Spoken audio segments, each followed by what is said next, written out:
कि what is success, कामयाबी है क्या। असल सक्सेस ये है कि जो एंड है वाकना अज़ाबन नार, हमें अजाब, आग के अजाब से बचा ले, जहन्नुम से बचा ले, हमें जन्नत में ले जाए। हमें इस सक्सेस की तरफ ध्यान रखना चाहिए, दीन भी हो और दुनिया भी हो। अगर दीनी सक्सेस नहीं है, आखिरत की सक्सेस नहीं है, तो इट इज़ नथिंग। ये तो 50, 60, 70, 80 साल हैं आप, और वो इटर्नल लाइफ है। दुनिया में रहते हुए जो भी काम करना चाहिए, जो भी एक्शन करना चाहिए, जो भी अमल करना चाहिए, वो वाकना अज़ाबन नार को सामने रख के करना चाहिए। अगर कोई बंदा काम करना चाहे, उसकी नीयत ठीक हो, तो nothing is impossible in this world. जिस मौजू पर मुझे बात करने का मौका मिला है वो एक अरबी का मकूला है। कुछ लोग इसको हदीस भी कहते हैं, लेकिन जब मैंने रिसर्च की तो पता चला ये हदीस नहीं है, ये अरबी का एक मकूला है। मन जद्दा वाजादा, तर्जुमा इसका ये है कि जिसने कोशिश की उसने पा लिया। One who worked hard he succeeded. तो इससे पहले कि हम प्रोसीड करें, अपना तारुफ करवा दूं। मेरा नाम अब्दुल गफूर चौधरी है। मेरी तालीमी काबिलियत एम.ए. इस्लामियात, MA. English, MA. Political science, BEd LLB है। मैं रिटायर्ड PCS अफसर हूँ। आजकल उसे PMS कहते हैं, पहले PCS हुआ करता था। आई रिटायर्ड एज डिप्टी कमिश्नर। अब मैं जो काम कर रहा हूँ आफ्टर रिटायरमेंट, वो तसनीफ़ व तालीफ़ का काम कर रहा हूँ, कालम नगारी कर रहा हूँ, दर्स व तदरीस का काम भी करता हूँ, और मेरी एक लॉ फर्म भी है, AGC लॉ फर्म के नाम से प्रैक्टिस भी करता हूँ, लॉ की प्रैक्टिस करता हूँ। मेरी जो तसनीफ़ अभी तक आ चुकी हैं, एक तो ये है सिपाही से डिप्टी कमिश्नर तक, this is my book, my autobiography.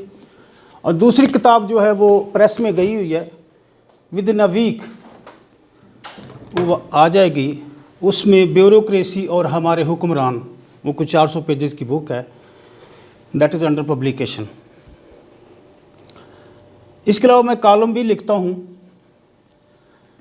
मेरे कॉलम कड़वा सच के नाम से 4-5 अखबारात में आते हैं। एक तो रोज़नामा पाकिस्तान में आता है, रोज़नामा ताकत में आता है, अब तक में, और लीडरों मुकाबला में। तो हम वो जो टॉपिक मैंने दिया है मन जद्दा वाजादा, उसके हवाले से अल्लामा इकबाल का एक शेर है, इरादे जिनके पुख्ता हूँ नज़र जिनकी खुदा पर हो। इरादे जिनके पुख्ता हूँ नज़र जिनकी खुदा पर हो, तलातम खेज़ मौजों से वो घबराया नहीं करते। अब मैं चूँकि बता चुका हूँ कि मैंने फ़ौज में सिपाही के तौर पे ज्वाइन किया, फ़ौज को ज्वाइन किया एज ए सिपाही। उस वक्त मेरी तालीम मैट्रिक थी, I was matric at that time. वहाँ से ही मैंने पढ़ा और ये सारी क्वालिफ़िकेशन ली, मुकाबले का इम्तहान दिया। I was selected as extra assistant commissioner magistrate first class, और रिटायर्ड हुआ एज ए डिप्टी कमिश्नर। यानी ये एक सक्सेस स्टोरी है। लोग स्टोरियाँ सुनाते हैं, I am practically before you having a success story. कामयाबी क्या है, अब हम थोड़ा सा देखते हैं कि व्हाट इज सक्सेस, कामयाबी है क्या। हम कुरान पाक की आयत की तरफ आते हैं, रब्बना आतेना फिद दुनिया हसनतुम व फिल आखिरति हसनतुम व क़िना अज़ाबन नार। एक तो दुनियावी सक्सेस है, एक एक्चुअल सक्सेस है। वो हम जब दुआ करते हैं, रब्बना आतेना फिद दुनिया हसनतुम व फिल आखिरति हसनतुम व क़िना अज़ाबन नार। ऐ हमारे रब, एक बंदे की बात नहीं हो रही, रब्बाना, ऐ हमारे रब कलेक्टिवली सब की बात हो रही है, सब कलेक्टिवली। इस्लाम जो है हमें इकट्ठा होने का दर्स देता है। ये रब्बानी नहीं है क्या है मेरे रब, रब्बा ना, ऐ हमारे रब, आते ना, हमें दे दे, हमें, मुझे नहीं, हमें दे दे। फिर दुनिया हसना, तुम दुनिया में भलाई, व फिल आखिरात हसना, तुम और आखिरत में भलाई। और एंड रिजल्ट क्या है, वक़ना अज़ाब अन्नार, और हमें आग के अजाब से बचा ले। This is the success. इंसान थोड़े वक्त के लिए दुनिया में आता है, यहाँ ज़िंदगी गुजारता है। असल सक्सेस ये है कि जो एंड है, वक़ना अज़ाब अन्नार, हमें अजाब, आग के अजाब से बचा ले, जहन्नुम से बचा ले, हमें जन्नत में ले जाए। This is actual success. तो हमें इस सक्सेस की तरफ ध्यान रखना चाहिए, दीन भी हो और दुनिया भी हो। दुनियावी सक्सेस इज़ नथिंग। अगर दीनी सक्सेस नहीं है, आखिरत की सक्सेस नहीं है, तो इट इज़ नथिंग। ये तो 50, 60, 70, 80 साल हैं आप, और वो इटर्नल लाइफ है।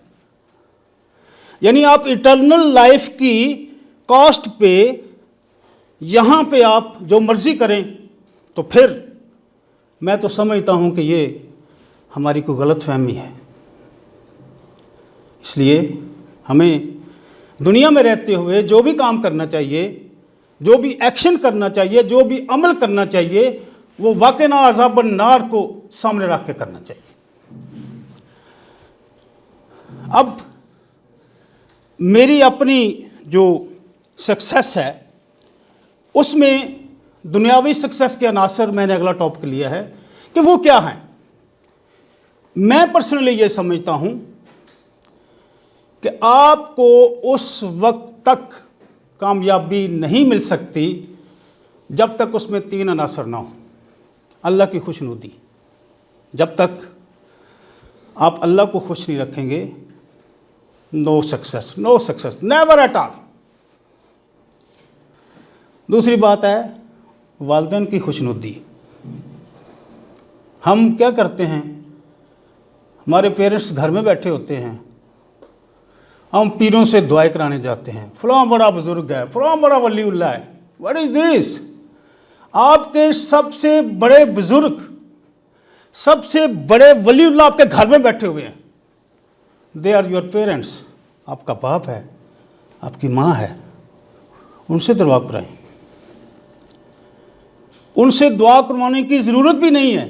अगर उनको आप खुश रखेंगे तो उनके दिल से हर लम्हा आपके लिए दुआ निकलेगी, फिर आपकी सक्सेस होगी। थर्ड वन इज मेहनत, हार्ड वर्क। 3 लाजमी आंसर हैं। हार्ड वर्क तीसरी जगह पे आता है।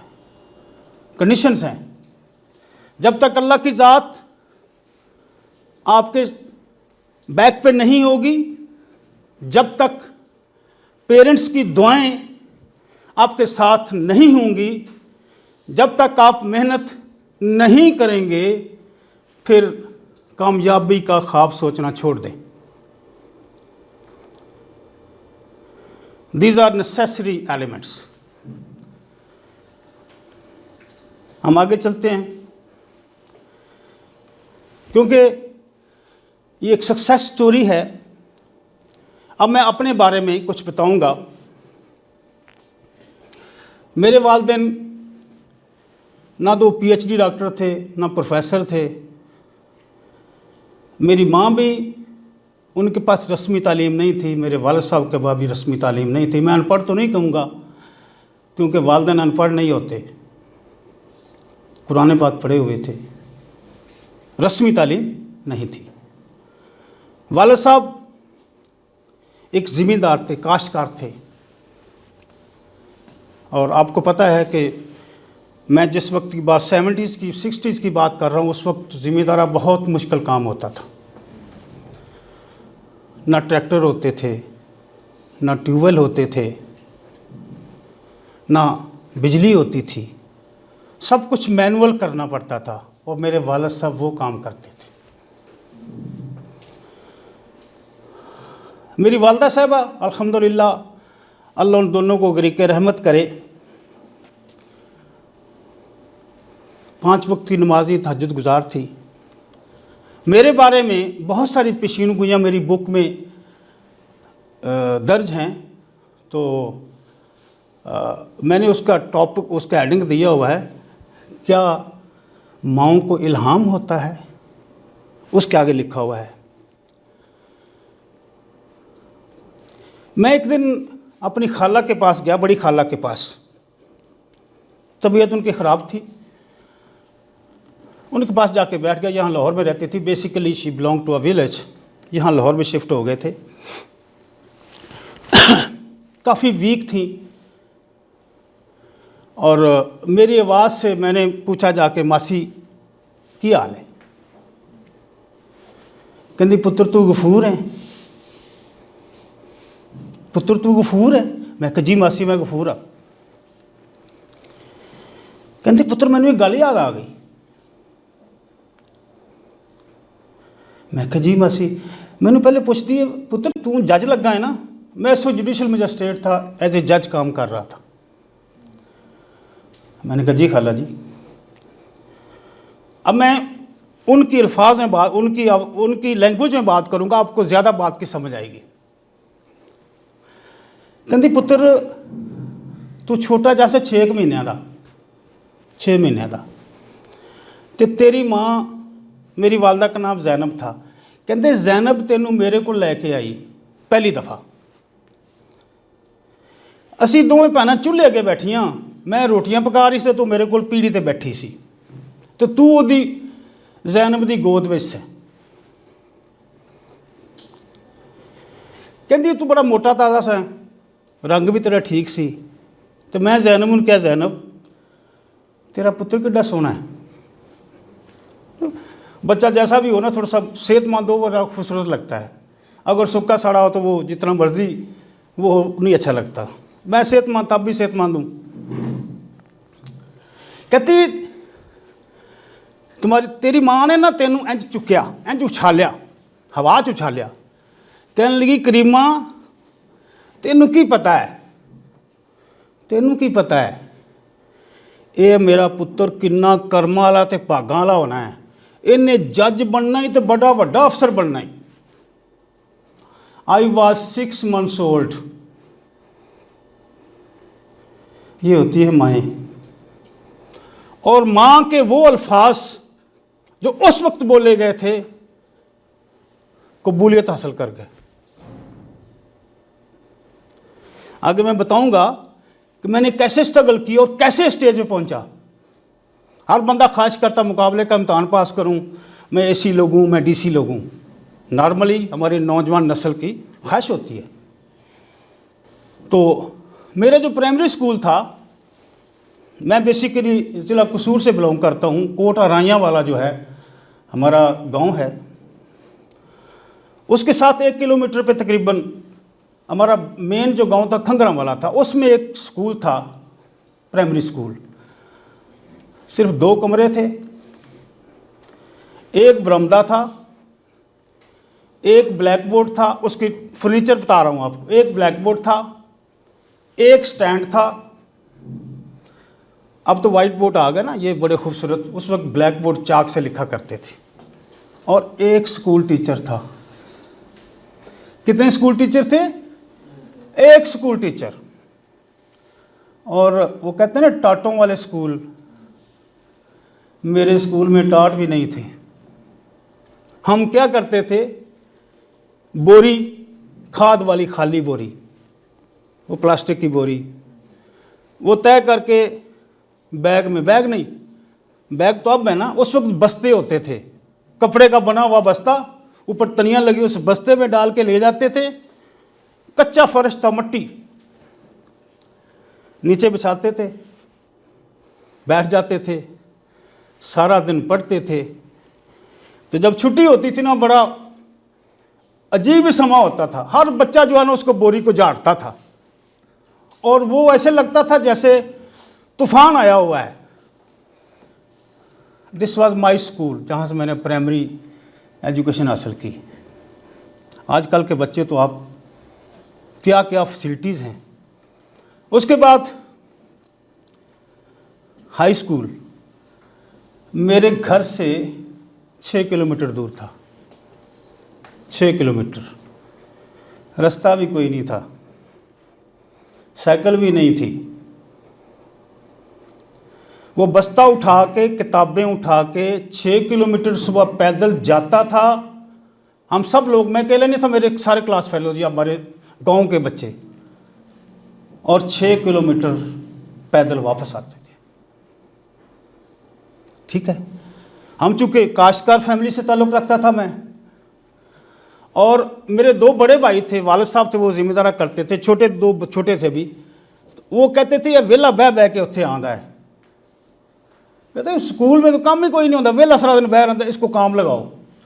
वापसी पर भैंसों को बाहर लेके जाना, स्कूल की छुट्टी के बाद 12 किलोमीटर सफ़र करने के बाद उनको पानी शानी पिला के लाना, फिर 6-7 भैंसी, तो उनका दूध ही मैं निकाला करता था। That was my duty. ठीक है, ये थे हालात। मैट्रिक पास कर लिया। उस वक्त मैट्रिक में आर्ट्स और साइंस के 2 सब्जेक्ट होते थे, और जो अच्छे स्टूडेंट होते वो साइंस पढ़ते थे, बाकी आर्ट्स पढ़ते थे। उस वक्त साइंस का टीचर ही अवेलेबल नहीं होता था। आप यकीन करें कि मैट्रिक में 10वीं क्लास में जाके आखिरी 2 या 3 महीने मैथ का टीचर मिला था हमें। मैंने साइंस के साथ मैट्रिक किया था। बहरहाल हो गया। उसके बाद घर का काम कैसे करते थे। अब देखें ना, स्कूल से निकलना, पैदल जाना है, घर पहुंच के घर वालों ने अपना टारगेट रखा हुआ है, इससे ये काम करवाना है, ये काम करवाना है। वो ज़्यादती नहीं करते थे, वो समझते थे ये फारग बैठा होता सारा दिन। तो रास्ते में एक जगह पे बड़ के दरख्त थे, बोर्ड के दरख्त थे 2-3। हम वहाँ बैठते, सारे दोस्त वहाँ बैठ के होमवर्क करते थे। होमवर्क करके घर जाते थे। रात को तो कोई कंसेप्ट ही नहीं था ना होमवर्क करने का, लाइट तो होती कोई नहीं थी। एक दिया छोटा सा होता था, वो जला के बैठते थे, उससे क्या काम होना था। फिर क्या हुआ, मुझे वो रेसलिंग का शौक़ था। मैं एक अखाड़े में जाना शुरू हो गया, वहाँ रेसलिंग सीखनी शुरू कर दी। तो लड़का था एक सईद नामी, वो मेरे साथ रेसलिंग करता, रेसलिंग की प्रैक्टिस करता था। He was murdered. एक दिन मैं शाम को खाड़े में गया हूँ, उस टाइम पे नहीं पहुँचा। मैंने कहा कोई वजह होगी, उस वक्त टेलीफोन तो होते नहीं थे। वापस आ गया, अगले दिन गया, अगले दिन फिर नहीं आया। तो मैं उनके घर चला गया।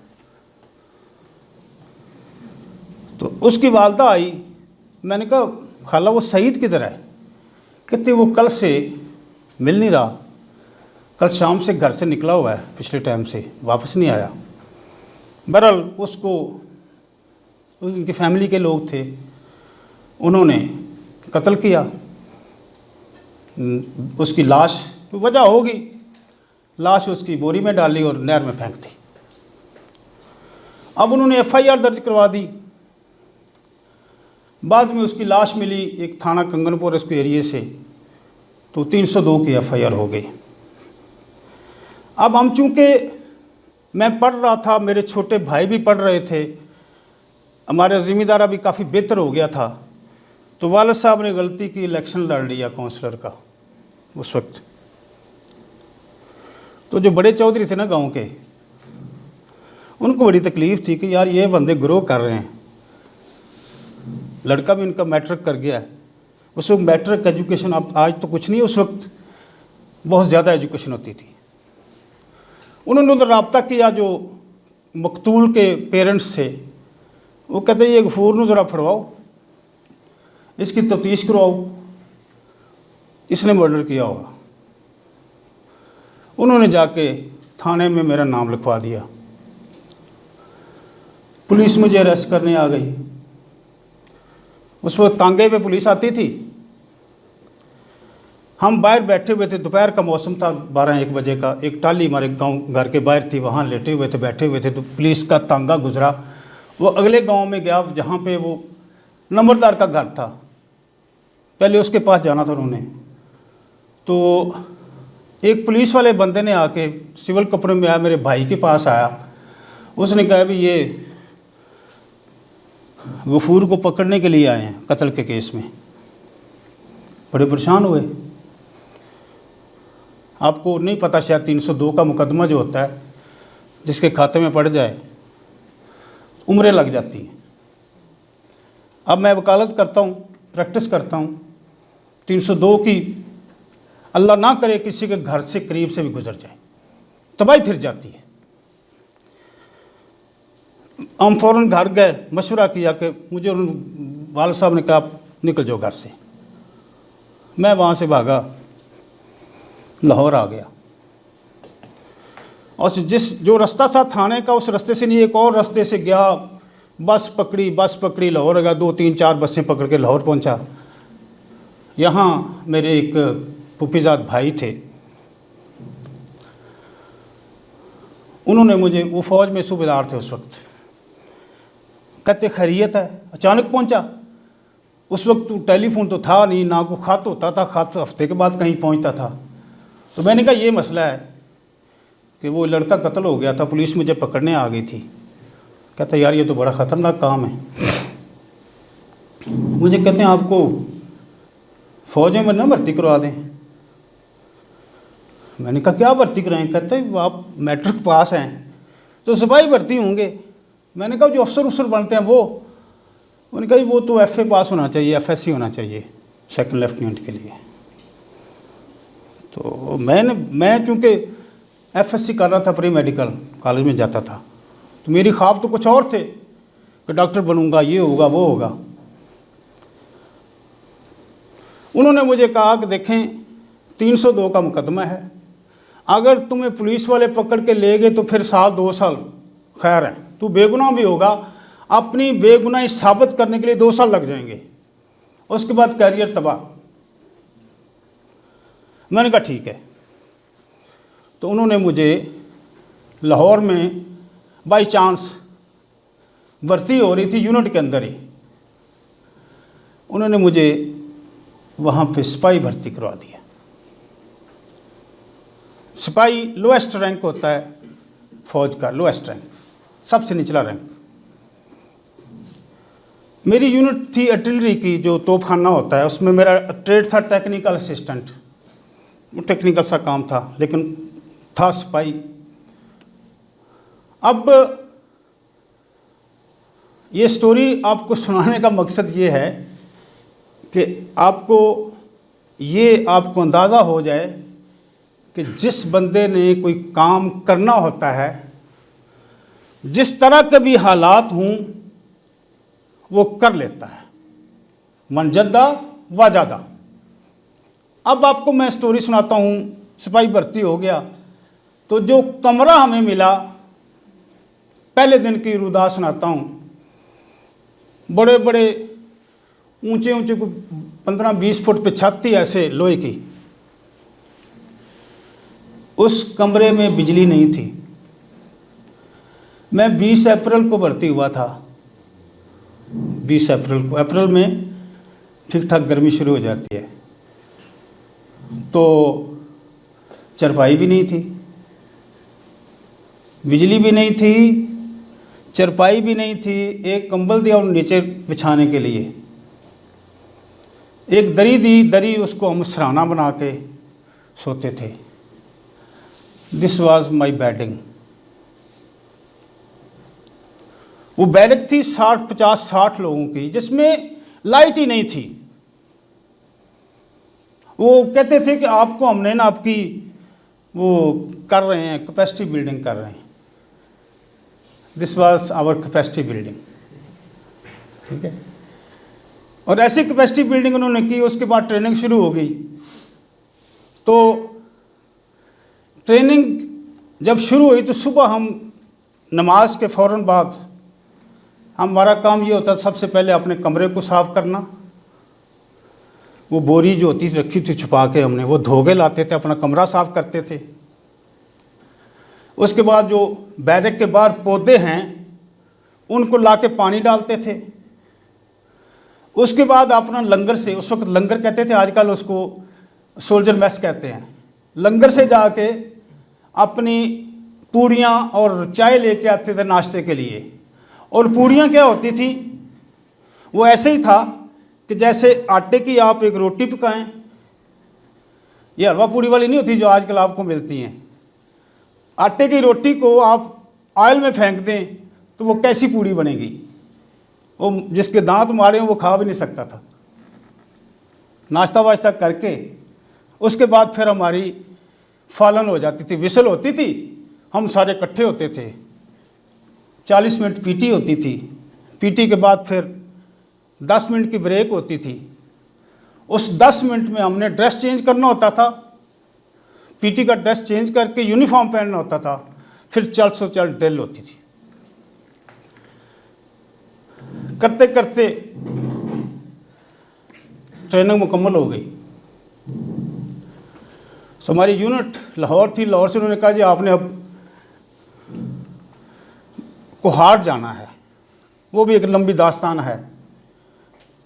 यहाँ से हमने सामान खुद ही लोड किया। ये सारा काम सिपाहियों से करवाते हैं, सारे का सारा काम। जो एक रैंक भी लांस रैंक बन जाता वो काम नहीं करता, सारा काम सिपाही करते हैं। अच्छा, हमारी यूनिट चली गई कोहाट। कोहाट से आगे एक जगह पारा चनार आपने सुनी होगी, बिल्कुल बॉर्डर पे है। उस वक्त 81 की बात है, रशिया की फ़ौजें अफ़गानिस्तान में दाखिल हो चुकी थी। हमारा जो बॉर्डर था वो अनसेफ था, तो फिर हमारी यूनिट, हमारी एक जो कंपनी थी या बैटरी थी, उसको उन्होंने पारा चनार लगा दिया और 1 महीने के लिए मुझे उन्होंने ओपी पे भेज दिया, ऑब्जर्वेशन पोस्ट ओपी। उसका काम ये होता है कि आपने दुश्मन की नकलो हरकत नोट करनी है और वायरलेस पे अपने हेड ऑफिस में बताना है कि क्या हो रहा है यहाँ पे। और वो जो ओपी थी वो अफ़गानिस्तान के एरिया में थी, एक पहाड़ की बहुत बड़ी ऊंची चोटी थी। उस वक्त तो रशिया बन चुका हुआ था, वो ही बड़ा मुश्किल वक्त था। अब चूंकि मैं पीछे कत्ल का रौला था, उससे भी डरता था क्या करूं। और उस वक्त जब बंदा फौज में भर्ती हुआ था वहां से निकलने का रास्ता ही कोई नहीं था। या तो आप कोर्ट मार्शल करवाएं जैसे जनरल फैज़ का हुआ है, आपको सज़ा होती, ठीक हो गया, और कोई रास्ता नहीं था। या आप मेडिकली अनफिट हो जाएं तो वो आपको बोर्ड कहेगा ये फ़ौज के लिए फिट नहीं। लेकिन मैं अल्हम्दुलिल्लाह, एक आदत थी मेहनत करने की, वहाँ मेहनत करता रहा। तो एक दिन एक क्लास कर रहा था मैं, नक्शाबीनी की क्लास, क्योंकि फ़ौज के अलग किस्म के नक्शे होते हैं, उनको पढ़ के जो ड्यूरिंग वार जो होता है वो सारे जो एक्शन करने होते हैं, वो जो मेरा ट्रेड था उसकी ज़िम्मेदारी थी नक्शे को पढ़ना। मैं क्लास कर रहा था तो हमारे एजुकेशन के एक जीएसयू थे, मेरी ना लिखाई बहुत खूबसूरत थी इंग्लिश उर्दू में, और जो होमवर्क मिलता था बड़े प्यार से तैयार करता था, कलर शलर लगा के ये वो। तो पीछे कापियाँ पड़ी हुई थी, हम क्लास कर रहे थे, वो जेसीओ साहब आए, उन्होंने पीछे बैठ के ना कापियाँ चेक की। तो मेरी जब कापी देखी तो बड़ी खूबसूरती से तैयारशुदा थी। कहते गफूर कौन है? मैंने कहा जी सर, इधर आओ। जाके सलूट किया। हाँ, कहते कितनी सर्विस है? मैंने कहा 1 साल। तालीम कितनी है? मैंने कहा सर तालीम मेरी मैट्रिक है। कहता साइंस के साथ कि आर्ट के साथ? मैंने कहा साइंस के साथ। He was very happy. कहते पढ़ते क्यों नहीं हो, आगे क्यों नहीं पढ़ते हो? मैंने कहा सर यहाँ दिन को ये बेलचे शेचे मारने पड़ते हैं, रात को चारपाई उठा के गाड़ देनी पड़ती है, तो कब पढ़ूं, दिल तो मेरा है पढ़ने का। कहते हैं जो आपको अगर क्लास पे भेज दिया जाए, वो भी एक रहमत का फरिश्ता मेरे लिए अल्लाह पाक ने भेजा था। कहते पेशावर में क्लास चल रही है एफए की, कोर सेंट्रल स्कूल में। अगर आपको वहाँ भेज दिया जाए तो कैसा महसूस, और मुझे क्या चाहिए। कहते मैं बात करता हूँ कर्नल साहब से। वो उसी वक्त गए, जो यूनिट कमांडेंट थे, अल्लाह खुश रखे, राजा सलीम थे, अजीम आदमी थे, उनके पास गए। कहते सर एक लड़का है हमारा, टीए है, मेरा ट्रेड टीए था, टेक्निकल असिस्टेंट, वो एफए करना चाहता है और जो क्लास है वो पेशावर में चलती है, हमें वहाँ भेजना पड़ेगा उन्हें। तो कर्नल साहब ने पूछा कौन सा टीए है। उसने कहा वो टीए गफूर। कहते यार वो लड़का तो नहीं है जिसने वो ब्रिगेड का कंपटीशन जो डेक्लामेशन था उसमें हिस्सा लिया था और सेकंड आया था। उनका जी सर वही है। कहते यार उसको भेज दो। वो मेरे पास आए, कहते मुबारक हो। कहते सीओ साहब ने कहा कि इसको क्लास पे भेज दो। अगले दिन मैंने अपना बक्सा उठाया, वो बक्सा होता फ़ौज के पास, काले रंग का बक्सा, तो उसमें वर्दी शर्दी कपड़े शपड़े सारे होते हैं, वही सब कुछ होता है। पेशावर चला गया। जब वहाँ गया तो क्लास होती थी 20 हफ्ते की। तो जिस दिन मैं पहुंचा, उस दिन सैटरडे था, उस वक्त छुट्टी जुमे को होती थी। मैं पहुंचा तो उस दिन 9वां हफ्ता स्टार्ट हो गया हुआ था क्लास का। मैंने मूवमेंट आर्डर फौज में होता जाके दिया उनको। तो वो जो सूबेदार साहब से, उन्होंने कहा नहीं भी हम तो नहीं रखते आपको, हम तो नहीं रखते। मैंने कहा सर क्यों। कहते जी देखे ना 9 हफ्ते क्लास, 8 हफ्ते क्लास कल चल चुकी है, बच्चे पढ़ चुके हैं, अभी 12 हफ्ते बाकी हैं, हमारा तो रिजल्ट खराब होगा। मैं बड़ा परेशान कि उधर से बड़ी मुश्किलों से आया हूँ, यहाँ से और रुकावट। अल्लाह को याद किया कि अल्लाह को अच्छे इसका हल निकालें। मैंने कहा सर मेरी एक रिक्वेस्ट है। कहते बताएं। मैंने कहा सर मुझे 1 हफ्ता दे दें, 1 हफ्ता मुझे क्लास अटेंड करने दें, उसके बाद आप टेस्ट लें क्लास के साथ ही मेरा। अगर मेरी परफॉर्मेंस ठीक ना हुई तो मुझे आप वापस भेज दें। कहते ठीक है। अब मैं क्लास में बैठ गया। तो नेक्स्ट वीक जो था वीकली टेस्ट था, वो मुतालिया पाकिस्तान का था। मुझे पता था, वो कहते हैं पीछे आग आगे मौत। मैंने बड़ी मेहनत की, सारी रात पढ़ता रहा। जब टेस्ट हुआ तो जब रिज़ल्ट बना तो I was second in the class. वो 35-40 लोगों की क्लास थी जो 8 हफ्ते से पढ़ रहे थे। I was second. वो सूबेदार साहब ने मुझे बुलाया, बड़े खुश हुए कि यार यू कैन डू समथिंग। उन्होंने मुझे क्लास में बैठने की फर्दर इजाज़त दे दी। कुछ लोगों के, जैसे मेरी वालदा के मुंह से बात निकली थी, कुछ लोगों के मुंह से अल्लाह पाक की ज़ात शायद कुछ बातें निकलवाती है। मैंने आखिर सितंबर में एग्ज़ाम था, एग्ज़ाम दिया तो मैंने ये किया कि चले जाते हुए उस सूबेदार साहब से मिलने के लिए चला गया कि आखिरी दिन था, मैंने वापस जाना था। मैं उनके पास गया।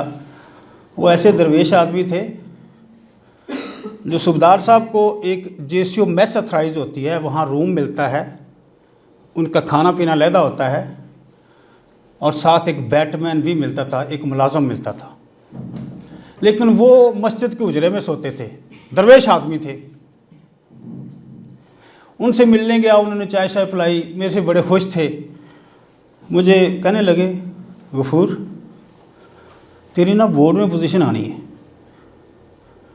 I was stunned. मैं सर वो कैसे, बोर्ड में मेरी पोजीशन, मैं क्या और बोर्ड क्या। कहते जब हम पेपर डेली जो आप देते थे ना, हम जब उसको पैकिंग करते थे उस सबसे पहले मैं पेपर आपका पूरा सारे स्टूडेंट के पेपर, अच्छे स्टूडेंट के पेपर पढ़ता था। और मेरा को 5-6 साल का एक्सपीरियंस है। जिस तरीके से तुम पेपर हल करते रहे हो ना, तो तेरी पहली दूसरी तीसरी पोजीशन ज़रूर आएगी। मैंने कहा ठीक। उनको सी ऑफ करके, मुझे उन्होंने सी ऑफ किया, वापस आ गया। अब रिज़ल्ट का इंतज़ार हो रहा है।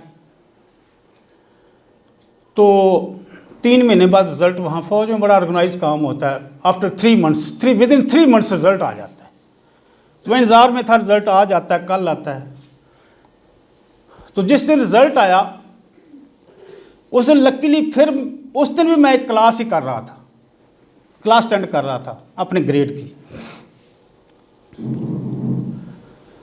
तो मैंने देखा वही अब्दुल्ला साहब, जो सूबेदार साहब जिन्होंने मुझे भेजा था पढ़ने के लिए, वो दूर से देखकर तेज़ तेज़ कदमों से आ रहे हैं और उनके चेहरे पे हमेशा स्माइल होती थी। वो फौत हो गए, अल्लाह के रहमत करे, मेरे तो बहुत बड़े मौसम थे।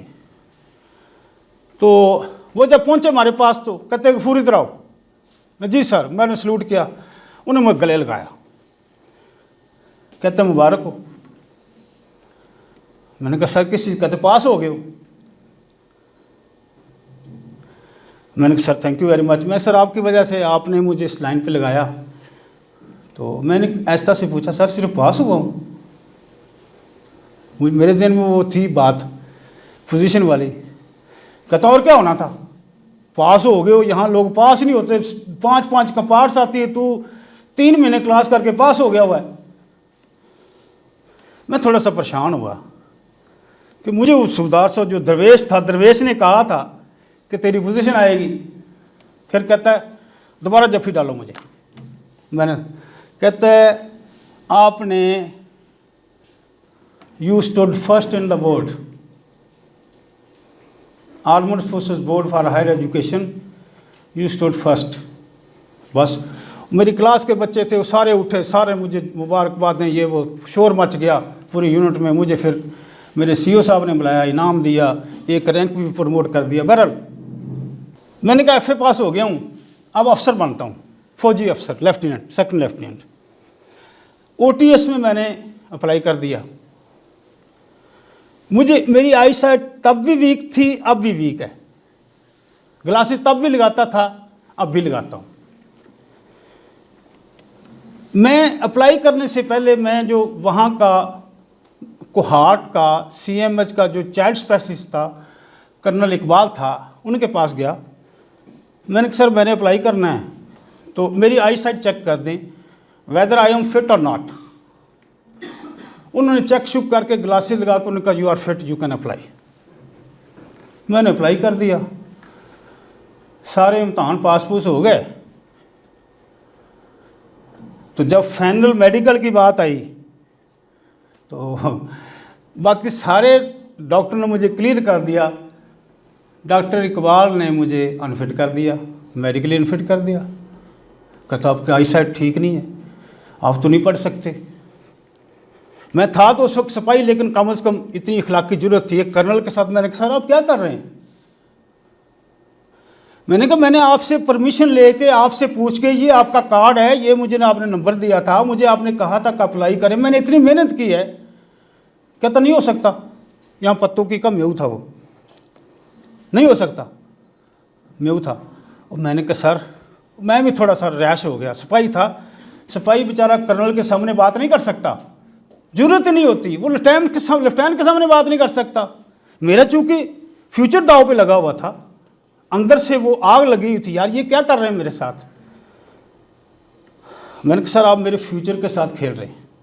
कहता वो कैसे? मैंने कहा सर ये मेरा मैट्रिक विद साइंस है, FA में मैंने बोर्ड टॉप किया है, टॉपर हूँ बोर्ड का, गोल्ड मेडलिस्ट हूँ। तो आप मुझे आई साइट, मैंने कहा फिर आप मुझे अनफिट कर रहे हैं ना, मुझे सिपाही के रैंक से अनफिट कर देना, ये कैसे मुमकिन है? सिपाही के लिए मैं फिट हूँ जहाँ मुश्किल काम है, और अफसर ने काम ही कोई नहीं करना, उसके लिए अनफिट हूँ, व्हाट इज़ दिस? मुझे कहता है काका, उसने मुझे ऐसे कहा, उसके यहाँ जो वर्ड्स हैं वो यहाँ नक्श हो गए। कहता काका तू ना सिविल में जाके किस्मत आजमाई कर, तेरे जैसे बंदों की फ़ौज को ज़रूरत नहीं है। मतलब ये था कि बोलने वाले बंदे आगे से, वो भी उस, मैं समझता हूँ वो दरवेश था, उसकी बात अल्लाह ने कबूल कर ली। अब मेरे लिए रास्ता निकलने का वहाँ से क्या था कि कमीशन तो ले नहीं सका, डिस्चार्ज वो करते नहीं थे, कोर्ट मार्शल करते थे। मैंने अब्दुल्ला साहब से मशवरा किया, उसी साहब, मैं कहा क्या? कहता BA करो। मैंने कहा सर फिर क्या होगा? कहता बीए करके डायरेक्ट एजुकेशन जेसीओ बन जाओ, यानी सिपाही से डायरेक्ट नायब सूबेदार, सारे डायरेक्ट। मैंने बीए का एग्ज़ाम दिया पंजाब यूनिवर्सिटी से, पढ़ने की आदत थी। तो उस वक्त कहते थे प्राइवेट बंदे को पंजाब यूनिवर्सिटी फर्स्ट डिवीजन नहीं देती। हमने सुना था, अब तो फर्स्ट डिवीजनों की लाइन लगी होती है ना, अब तो 80, 90, 95% कुछ भी नहीं होता। उस वक्त फर्स्ट डिवीजन 60% पे होती थी और वाकया ही वो नहीं देते थे। लेकिन अल्हम्दुलिल्लाह मुझे अच्छी फर्स्ट डिवीजन मिल गई। फिर मैंने महकमा तालीम फ़ौज का एक है उसमें अप्लाई कर दिया एजुकेशन कोर के लिए। वो मुकाबले का इम्तहान था, 4 पेपर होते थे, मैथ, इंग्लिश और उर्दू, और एक जनरल नॉलेज का पेपर होता था। पेपर दिए, बहुत सारे लोग थे, चंद लोग हम रिटन क्वालिफाई हुए, हमारा इंटरव्यू हुआ। तो I was selected as junior commission अफसर। आई वॉज सेकंड, मेरे उस पेपर में मैं सेकंड था। 86 की बात, उस वक्त तक मेरी सर्विस एज ए सिपाही 6 साल हो चुकी थी। विद इन 6 ईयर्स मैंने FA भी किया, BA भी किया और एग्ज़ाम पास कर लिया। फिर ट्रेनिंग हुई मरी में हमारी, कॉलेज ऑफ आर्मी एजुकेशन में। ट्रेनिंग भी 6 माह की ट्रेनिंग थी। तो पासिंग आउट जब हुई तो I was second in my course. वो फिर रैंक लगाते हैं और उसका ये फ़ायदा हुआ, जब मैं JCO बन गया तो मुझे एक बैटमैन भी मिल गया मुलाजम के तौर पे, साथ सलूट भी अथराइज हो गया, यानी हवालदार तक उसको सलूट कर, जहाँ से गुजरता ठक ठक सलूट पड़ते थे, टैका बन गया। लेकिन मैंने कहा this is not my place, this is not my place. अब क्या करें जी? अच्छा था, मैस थी, मुलाजम था, सलूट भी पढ़ते थे और 2, 3, 4 पीरियड पढ़ाता था इंग्लिश में, बस उसके बाद काम शाम भी कोई नहीं। मैंने कहा नहीं भाई, पढ़ना है। मैंने सबसे पहले MA इस्लामियात का एग्ज़ाम दिया, पंजाब यूनिवर्सिटी प्राइवेट दिया, पास हो गया। B.Ed किया, वो भी पास हो गया। फिर पॉलिटिकल साइंस का एग्ज़ाम दिया, वही पास हो गया।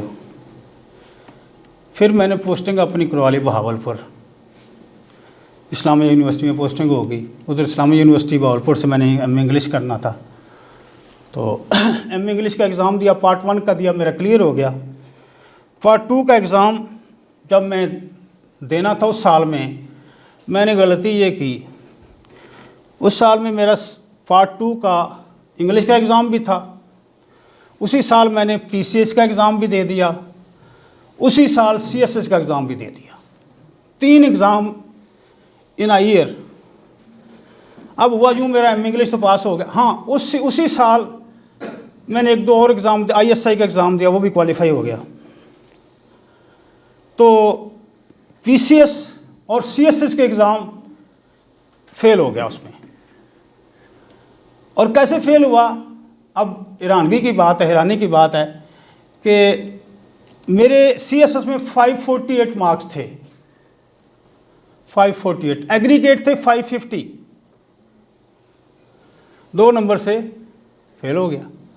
क्योंकि CSS में आपको इंडिविजुअल पेपर में पास होना पड़ता है,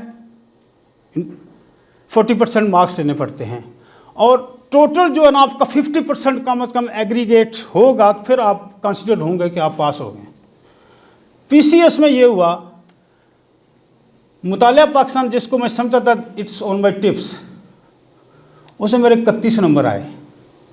अगर 33 आते, ये देखे ना अल्लाह पाक का सिस्टम, अगर 33 आते I would have qualified the test. Interview मेरा बहुत अच्छा मेरिट था, उसमें मेरी सिलेक्शन श्योर शार्ट थी। अगर नंबर 2 और आ जाते मुतालिया पाकिस्तान में तो मैंने एग्ज़ाम क्वालिफाई करना, तो उस साल मेरी एलोकेशन भी हो जानी थी, लेकिन नहीं हुई, हिम्मत नहीं आ रही। मैंने कहा देन व्हाट, फेल हो गए, फिर क्या हुआ?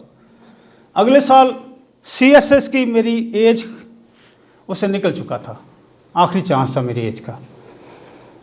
तो PCS का दोबारा एग्ज़ाम दिया, सेकंड टाइम, वो क्वालिफाई कर गया,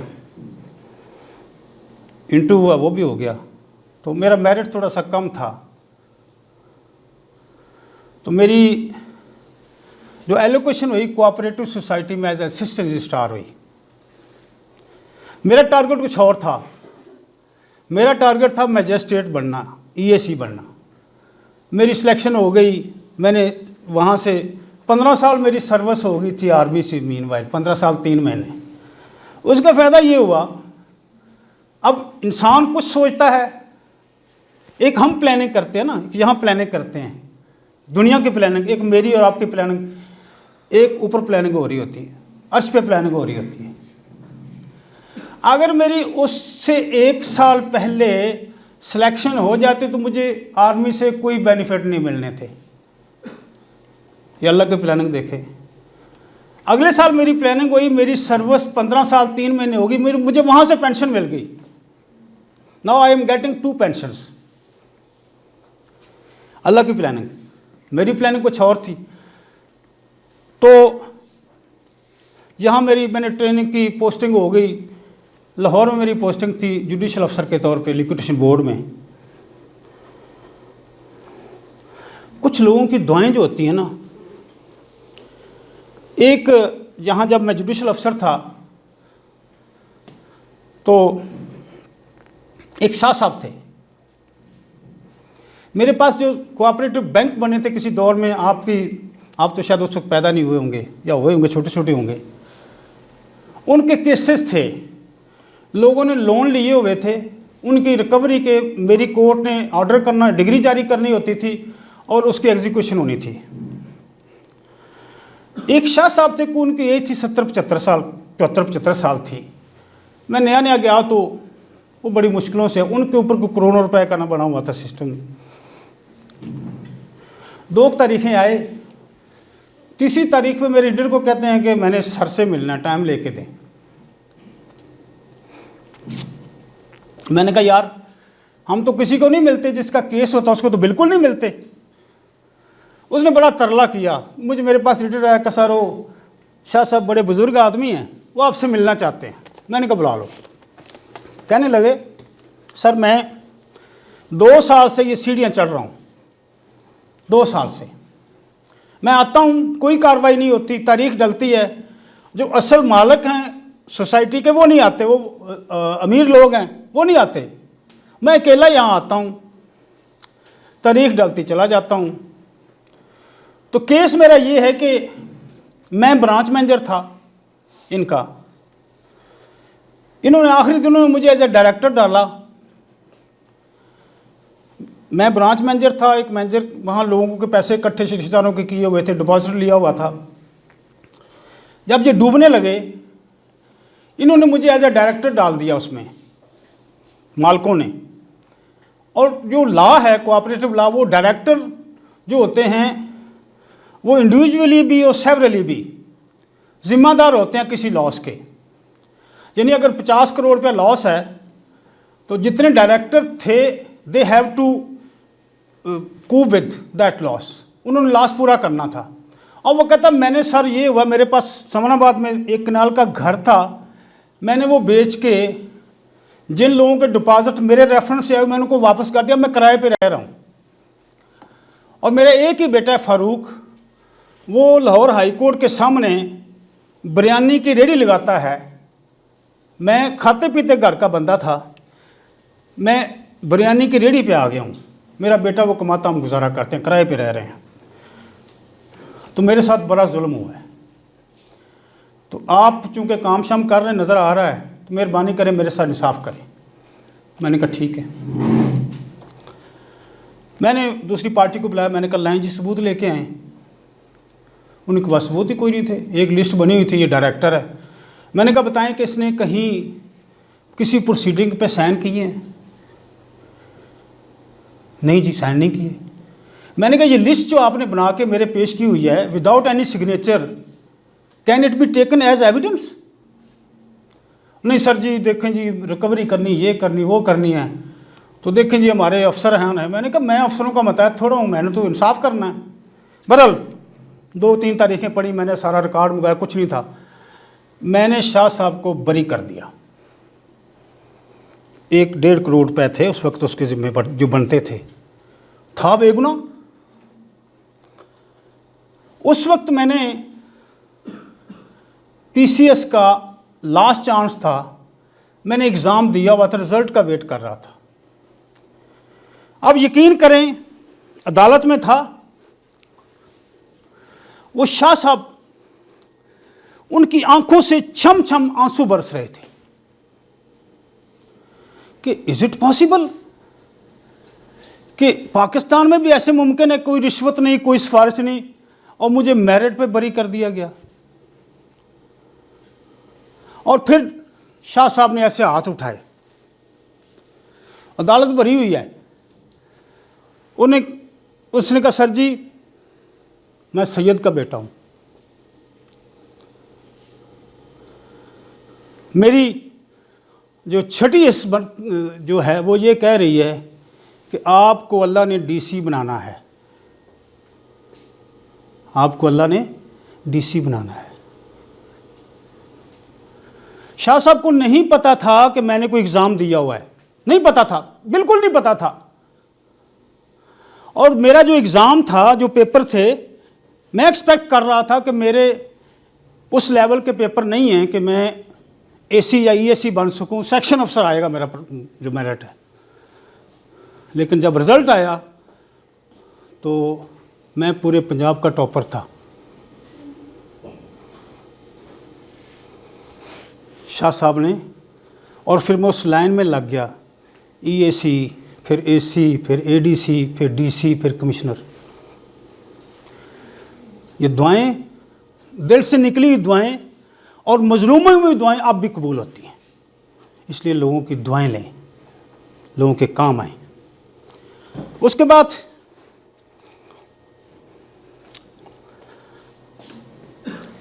मेरी अपॉइंटमेंट हो गया एज ए ईएसी, उस वक्त एक्स्ट्रा असिस्टेंट कमिश्नर कहते थे, magistrate first class. Training Peshawar में की, 6 महीने की ट्रेनिंग थी। अल्हम्दुलिल्लाह वहाँ भी मैं टॉपर था अपनी ट्रेनिंग का। इसकी वजह ये नहीं थी कि देखें, एक और बात, मैं 1 महीना टोटल कॉलेज गया हूँ सारी ज़िंदगी में, टोटल 1 महीना। बाकी मेरी सारी qualification as a private candidate है। मैं ना कॉलेज गया ना यूनिवर्सिटी गया। वजह सिर्फ ये थी कि अल्लाह पाक की मेहरबानी मेरे साथ थी, मेरे पेरेंट्स की दुआएं, 24 घंटे दुआएं करते थे, वो मेरे साथ थी। और फिर तीसरा काम, मैं मेहनत करता था। फिर ट्रेनिंग मुकम्मल हुई तो फिर पहली पोस्टिंग मेरी लाहौर में थी। उसके बाद एसी पसरूर तहसील, सियालकोट की एक तहसील है, वहाँ एसी लगा। फिर नौशहरा विरका एक गुजरांवाले की तहसील है, वहाँ मैंने काम किया एसी के तौर पे। फिर मरी, अच्छी जगह है रहने के लिए, वहाँ मैं 3.25 साल एसी रहा हूँ। फिर गुजरांवाला, फिर एक सुहावा, एक जीटी रोड पे एक जेलम की तहसील है, वहाँ एसी रहा। फिर वापस गुजरांवाले आ गया। एक सेक्रेटरी आरटीए की पोस्ट होती है जो ट्रैफिक वगैरह सड़कों पे चेक करते हैं, फ़ाइन शाइन करते हैं, वो कोई 3.25 साल वहाँ रहा। फिर मलकवाल, एक वहाँ से मेरी ट्रांसफ़र करवा दी सियासतदानों ने। तो मलकवाल एक तहसील है मंडी भाउद्दीन की, जहाँ का ये नहीं है नदीम अफजल चंद मुख्तियार है गल वध गई, सुना आपने? हाँ, ये 10 दिन नहीं पे गल वध गई, ये उनका एरिया है। तो मलकवाल एसी गया तो इसका नदीम अफजल चंद का छोटा भाई था। अब सियासतदानों के सोचें, ये सोचते कैसे हैं? वसीम अफजल चंद वो एमपीए था। तो शिकायत आ रही थी कि ये जो पेट्रोलियम एजेंसियों वाले ना खुला पेट्रोल रख के आबादियों के अंदर रख के बेच रहे हैं, कोई लाइसेंस नहीं है, महंगा भी बेचते हैं, मिलावट भी करते हैं। तो मैंने एक दिन, मुझे मेरे स्टाफ ने कहा कि सर इनको ना छेड़ें, ये एमपीए साहब के बड़े चहेते लोग हैं, तो प्रॉब्लम होगी। मैंने कहा यार बहुत ये कंप्लेंट्स आ रही हैं, इलीगल काम कर रहे हैं। मैंने पुलिस साथ ली, जो बड़े बड़े थे ना, जो बड़े बड़े बहुत बड़े बड़े दुकानदार थे, 7 बंदे पकड़े, अरेस्ट किए, उनके खिलाफ FIR दी और वो थानेदार को दिए जाकर इनको बंद कर दो, SHO को इस्तगासा भेज दिया कि FIR दर्ज कर दे। अब मेरे पास जो मोबाइल होता था ना, मैं 2 मोबाइल, उस वक्त 2 सिमों वाले नहीं होते थे मोबाइल, 2 मोबाइल रखता था। जो मेरा मोबाइल सबके पास होता उसको मैं ऑफ़ कर देता जब मैं रेड पे जाता था, ताकि किसी का फ़ोन ही ना आए। जब आप फ़ोन सुनेंगे फिर मेरिट पे काम तो नहीं कर सकेंगे। एक दूसरा मोबाइल छोटा रखा था मैंने नोकिया का, उसका नंबर मेरे पास और मेरे बॉस के पास होता था, मेरे घर वालों के पास होता था और मेरे रीडर के पास होता था। और रीडर को मैंने मना किया था नंबर किसी को नहीं देना। अब MPA साहब के 4 चेते थे, उसमें 7 बंदे मैंने पकड़े थे। वो फ़ोन कर रहे हैं दफ्तर के नंबर पे, फ़ोन कर रहे हैं। वो किधर हैं जी, चौधरी साहब का नंबर बंद है, किधर है जी? मैं आया तो जनाब पूरा स्टाफ परेशान, क्योंकि सारा स्टाफ MPA ने भर्ती कराया हुआ था, सारा स्टाफ ने भर्ती कराया हुआ था। सर जी जुल्म हो गया, MPA साहब बड़े नाराज़ हैं। मैंने कहा क्या हुआ? कहते जी बंदे पकड़े गए उनके। मैं ऑफिस जाके बैठा हूँ, बजर हुई तो मेरा PA कहता सर वो MPA साहब लैन ते ने। मैंने अस्सलाम वालेकुम कहा, कहता वालेकुम चौधरी साहब मन गए ਤੁਹਾਨੂੰ, ਤੁਸੀਂ अन्नी पा छड़ी है साढ़े इलाके से आ गए। कभी आप स्कूल चेक करते हैं, कभी BSU चेक करते हैं, कभी महंगाई चेक करते हैं, तो तो साड़ी सत्यानाश कर छड़ी, साडा वोट बैंक खराब कर छड़िया। और मैं कहा चौधरी साहब होया कि? देखो जी आपने आज 7 बंदे पकड़े हैं, तो मैंने SHO को कह दिया है कि पर्चा नहीं देना। तो मैंने कहा फिर? मैंने कहा आपने SHO को कह दिया है ना, तो बस बात खत्म हो। कहता नहीं SHO कहता यार एक AC साहब को फ़ोन एक करवा दो। मैंने कहा चौधरी साहब तुसी MPA हो। मैंने कहा अच्छा फिर? कहता नहीं यार ऐसे करें, इनको छोड़ दें। और इनको नहीं, अच्छा 7 बंदे थे, इनकी मेंटेलिटी देखें, 7 बंदे थे, कहते 4 बंदे छोड़ दें, ये हमारे हैं, ये 3 हमारे मुखालफों के, ये नहीं छोड़ने, इन्होंने दबना है। अच्छी बात है। मैंने कहा चौधरी साहब ये तो नहीं हो सकता, ये चौधरी गफूर ऐसा काम नहीं करता। कहता है करना पड़ेगा। मैं कहा नहीं। मैं कहा हाँ एक तरीका निकालते हैं, ये 7 बंदों को मैं फ़ाइन कर देता हूँ, सज़ा मिलेगी लेकिन सबको फ़ाइन एक जैसा होगा। कहता नहीं हमें नहीं, वो 3 बंदे तुसी भेजने ही भेजने ने जेल।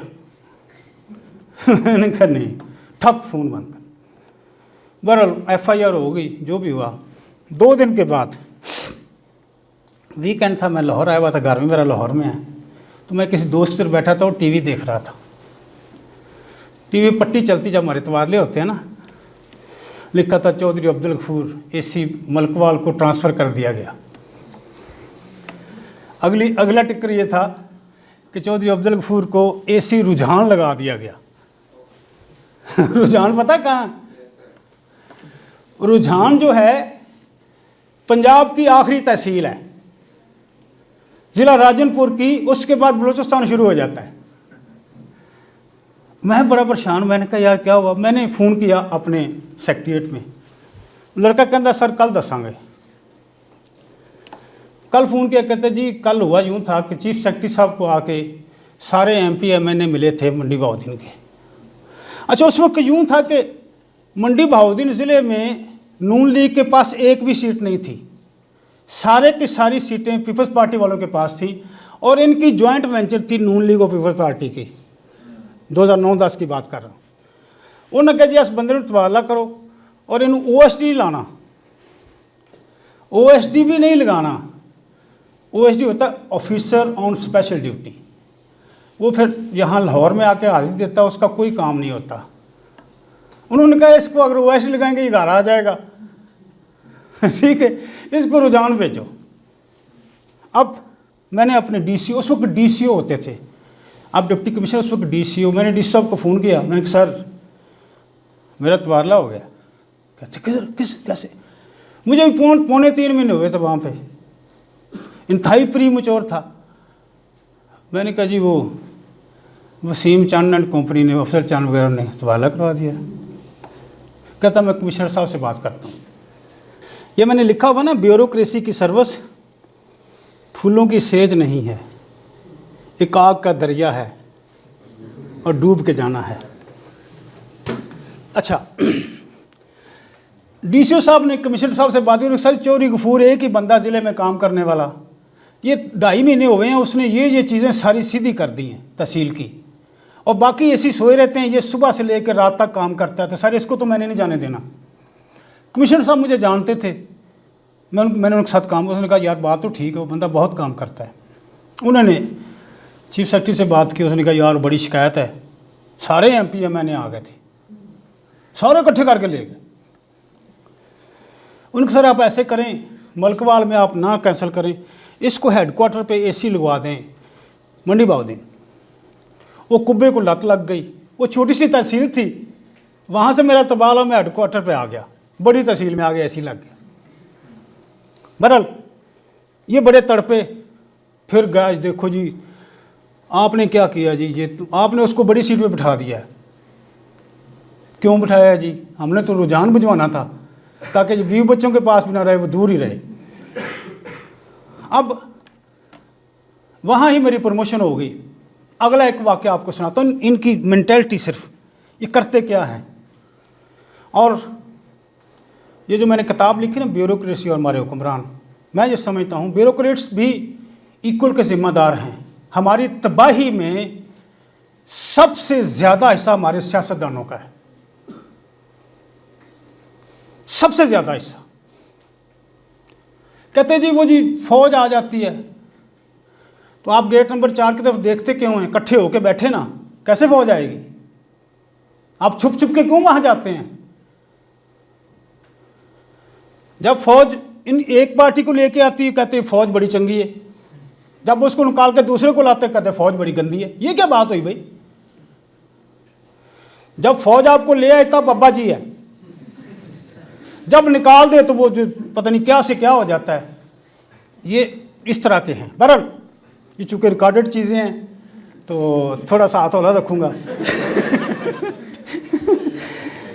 अच्छा, उसके बाद मुझे वहाँ ADC लगवा दिया, मेरी प्रमोशन हुई। तो जो इन चंद लोगों के बरादरी के मुखालफ लोग कहते हैं बुसाल, उन्होंने कहा ये साड़ा बंदा है। उन्होंने मुझे उनकी मुखालफत में मुझे ADC लगवा दिया, वहाँ प्रमोशन हुई, मुझे वहाँ ही लगा दिया, प्रमोट होकर वहाँ लग गया। अब एक केस मेरी अदालत में आ गया। ये दोनों पार्टियाँ एक दूसरे के मुखालफ थी। तो मेरे पास एक इमदादुल्लाह बुसाल हुए हैं, सेक्रेटरी टू CM रहे, उनका छोटा भाई नासिर बुसाल वो MNA था, मेरे पास आया, कहते चौधरी साहब ये अपील है आपके पास, तो आपने ना ये हमारे हक़ में फ़ैसला करना है। मैंने कहा चौधरी साहब बात ये है कि नॉर्मली कोर्ट के केसेस में मैं मेरिट पर फैसला करता हूँ, बाकी एग्जेक्टिव का किसी पटवारी का तबादला कराना चलो वो चल जाएगा आगे पीछे। कहता नहीं चौधरी साहब इस इज़्ज़त बेइज़्ज़ती का मसला है, इनकी इज़्ज़त बेइज़्ज़ती का मसला होता है, गलत काम भी इज़्ज़त बेइज़्ज़ती का मसला होता है। दूसरे दिन मेरे पास ये अफसर चांद का नदीम अफसर चांद का मामू है मेजर जुल्फ़िकार गोंदल, वो MPA थे उस वक्त। तो वो मेरे पास आ गए, कहते चौधरी साहब आपकी हमारे साथ मुखालफत है अपनी जगह पे, हमने आपका ट्रांसफ़र करवाया था अपनी जगह पे, लेकिन मैं सिर्फ एक रिक्वेस्ट लेके आया हूँ, आप जो है ना, हमें पता है मेरिट पे काम करते हैं, ये जो केस है ना इसका फैसला मेरिट पे कर दे, हमारी कोई सिफारिश नहीं है। बड़ी बात है। अगले 2-4 दिन बाद डेट थी, तो चूंकि मेरिट उनका बनता था, ये चंद फैमिली के बंदों का मेरिट बनता था, मैंने इनके हक में फ़ैसला दे दिया।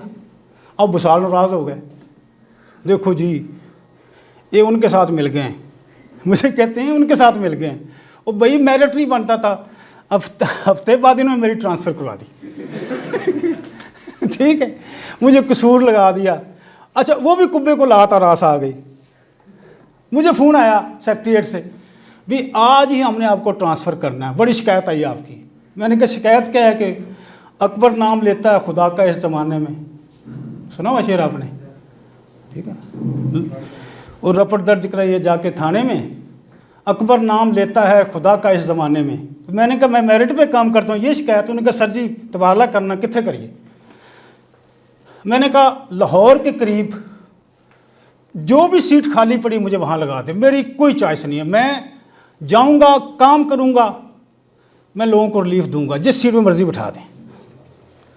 उन्होंने मुझे कसूर ट्रांसफ़र कर दिया, सीट खाली थी जिस पे कभी कोई अफसर लगा ही नहीं था। कसूर मेरा होम डिस्ट्रिक्ट था, ठीक है।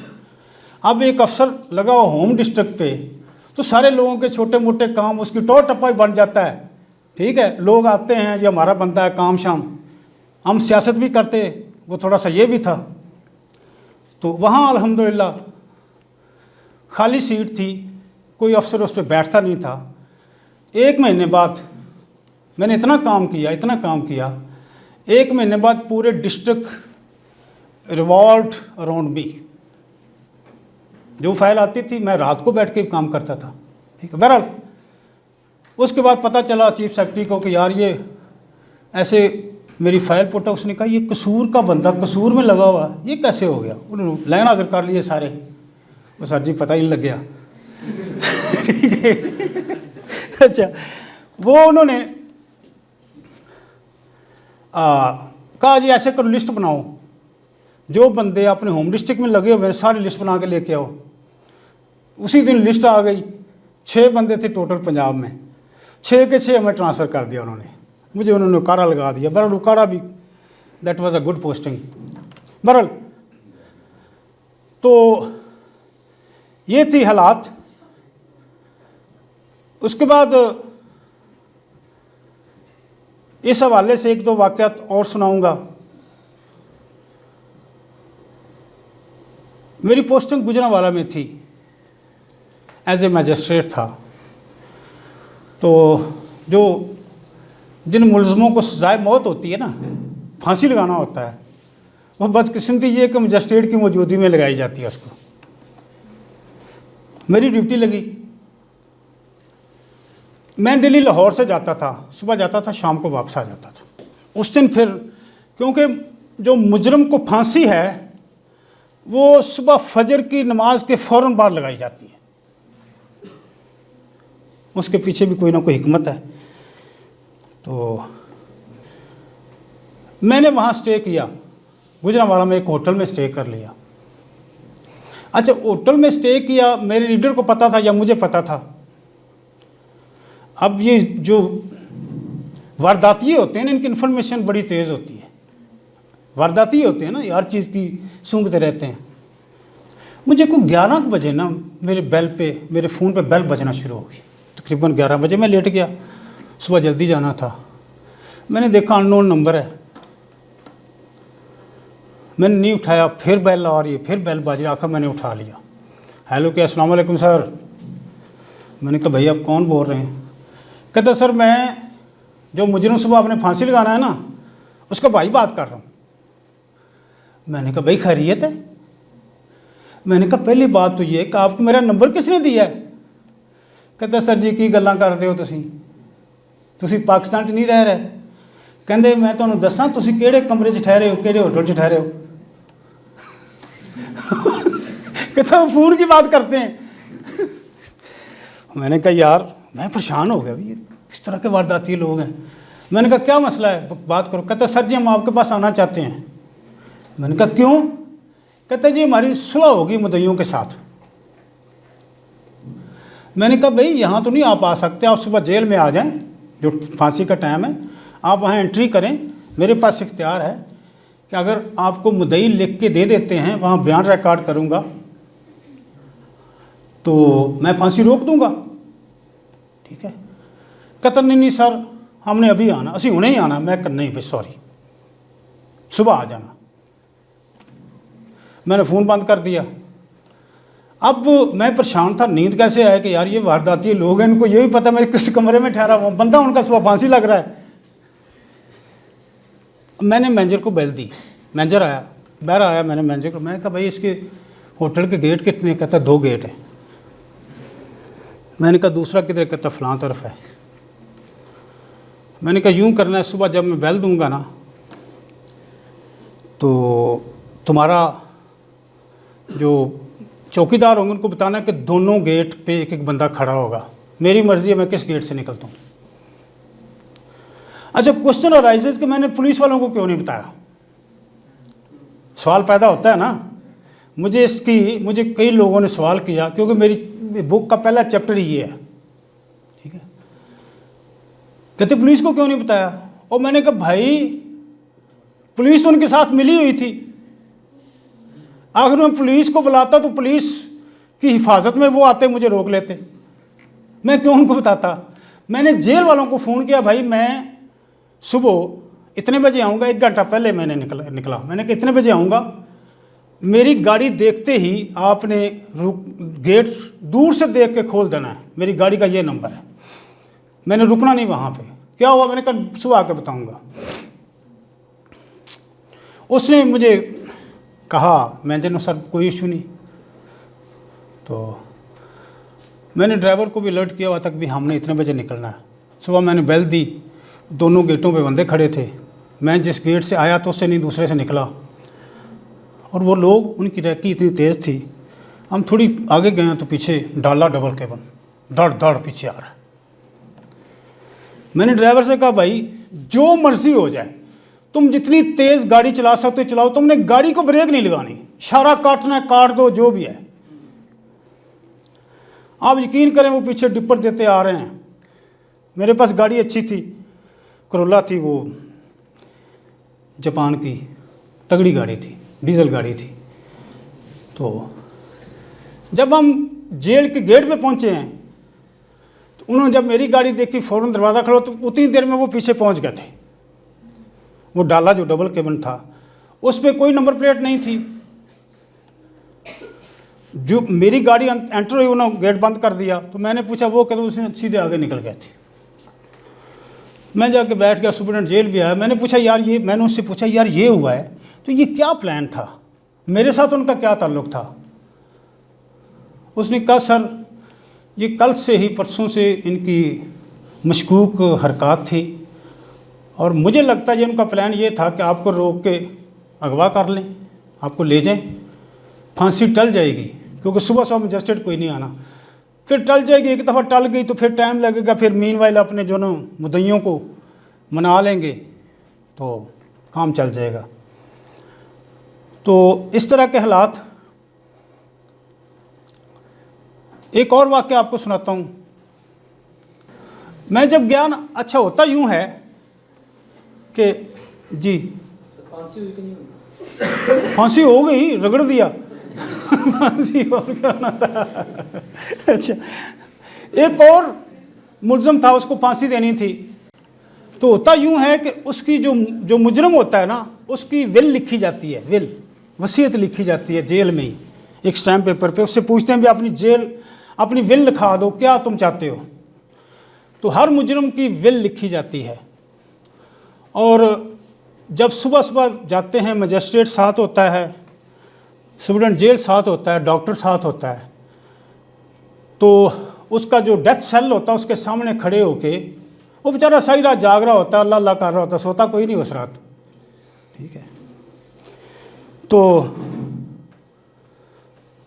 उधर विल पढ़ के सुनाई जाती है। तो फिर उससे पूछते हैं हाँ भी ठीक है, वो कहता ठीक है। तो फिर उसका अंगूठा मजिस्ट्रेट के सामने लगाया जाता है उसकी ऑथेंटिसिटी के लिए, कि पुलिस पे इतबार कोई नहीं किया जाता ना। आपको पता है कि पुलिस जो बयान लिखती है मुलज़म का, 162 का किसी भी केस में, पुलिस जो बयान लिखती है मुलज़म का, उस पर एक तो साइन नहीं होते मुलज़म के, दूसरा ये है कि अदालत में उस बयान की कोई वैल्यू नहीं होती, क्योंकि अंग्रेज़ बड़ा सियाना था, उसको पता था कि पुलिस वालों ने किस तरह लोगों के बयान लेने हैं, ठीक है। इसलिए वो वहाँ भी मजिस्ट्रेट रखा हुआ था कि जेल वाले ऐसा ना कोई बयान उल्ट छुट ले लें उससे, मिल मिला के। विरासत का इशू होता है ना, उसकी प्रॉपर्टी हो सकती है, उसकी ज़मीन, सारा कुछ हो सकता है। तो वो मुझे कहता है सर मैंने आपसे बात करनी। वो जो मुजरम था ना, बड़ा अट्टा कट्टा था, 35 साल का था, पक्के से रंग का। मैंने देखा सुप्रीम जेल की तरफ, कहता सर ना गल सुनो। मैंने कहा नहीं यार, उसका आखिरी वक्त है, 15 मिनट रह गए, इसकी बात सुन लेते हैं। कहता सर जी इन्होंने पीछे कर दो सारे पुलिस वालों को, सारे जेल वालों पीछे। मैं गया, मैंने कहा कहता सर जी मैंने एक दिल की बात, मेरा चूंकि आखिरी वक्त है, मैंने एक दिल की बात आपसे करनी, जाते जाते एक सच बोलना है। मैंने कहा बोलो भाई। कहता सर ये जिस कत्ल में मुझे फांसी दिया जा रहा है, मैंने ये कत्ल नहीं किया। हैरत की बात है ना, वो मरते वक्त बंदा तो सच झूठ नहीं बोलेगा, क्योंकि उसने अपने और गुनाह इजाफा करने हैं ना। मैंने कहा भाई मैं नहीं मानता हूँ इस बात को। हाउ इट इज़ पॉसिबल कि आपको सेशन कोर्ट ने सज़ा दी, फिर आप हाई कोर्ट गए, हाई कोर्ट में सज़ा बरकरार रखी गई, फिर आप सुप्रीम कोर्ट गए, सुप्रीम कोर्ट ने भी सज़ा आपकी बरकरार रखी, फिर आप सदर साहब के पास गए रहम की अपील लेके, वहाँ भी नहीं मानेगी, तो मैं नहीं मानता, गड़बड़ कुछ ज़रूर है। कहता सर जी मैं अगली बात बताता हूँ। कहते ये मैंने कत्ल नहीं किया, और बाकी जितने कत्ल मैंने किए मुझे पता, इन तादाद का नहीं पता। मैंने कहा क्या? कहता सर जी मैं किराए का कातिल था, मुसल्ली था शेखुपुरे का, मैं किराए का कातिल था, 50,000 रुपये लेके बंदा मार देता था। जो बंदा मारता था उसके जो वर्सा होते थे वो अपने दुश्मनों का नाम लिखवाते थे FIR में, मेरा कभी नाम ही नहीं आया। अल्लाह का इंसाफ देखे ना, मेरा कभी नाम ही नहीं आया। मैंने कहा ये कैसे हुआ? कहते सर जी ये 6 बंदे कत्ल हुए थे गुजरांवाला। मैंने एक यूनियन काउंसिल का इजलास हो रहा था, तो बंदे ने छत पे चढ़ के फायरिंग की थी और 6 काउंसलर मर गए थे। कहता ही वाज माई फ्रेंड, मेरा दोस्त था जिसने ये बंदे मारे थे। कहता मेरे साथ बैठता उठता था और मुझे पता था कि इसने प्लानिंग की हुई है। कहता मैं घर में बैठा हूँ, सुबह 9-10 का टाइम था, तो तड़ की आवाज़ आई। मैंने कहा लो जी काम हो गया। कहता मैं गोलियों की आवाज़ सुन के घर से निकला हूँ, भागा हूँ, वहाँ गया हूँ। वो जो बंदा था उसने राइफल वहाँ ही फेंकी, वो भाग गया। लोगों ने मुझे पकड़ लिया वहाँ पे, और वही राइफल मेरे पे डाल दी गई जिससे फायर हुए थे। कहते चूँकि मौके पे मैं पकड़ा गया था, राइफल जो यूज़ हुई थी वही मेरे से बरामद हो गई, और मुझे उसमें शायद मौत होगी। वो बंदा मुल्क से बाहर चला गया हुआ है।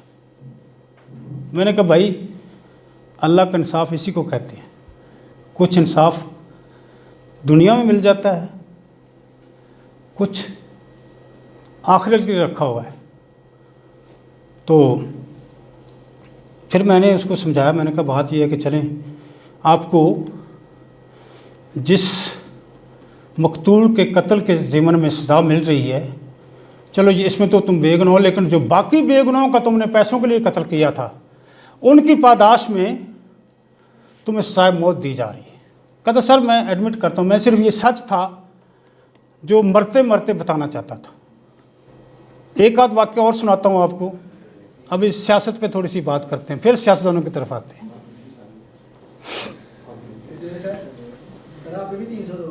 हाँ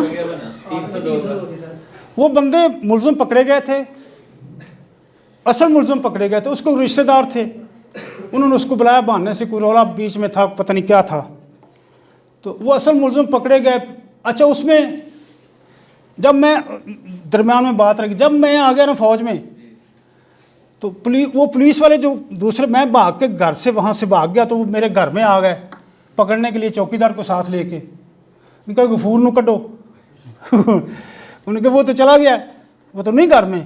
कहता अभी तो उधर बैठा हुआ था टाली के नीचे। उन्होंने कहा वो नहीं है। उन्होंने कहा फिर बुलाओ घर में कोई जो थानेदार था।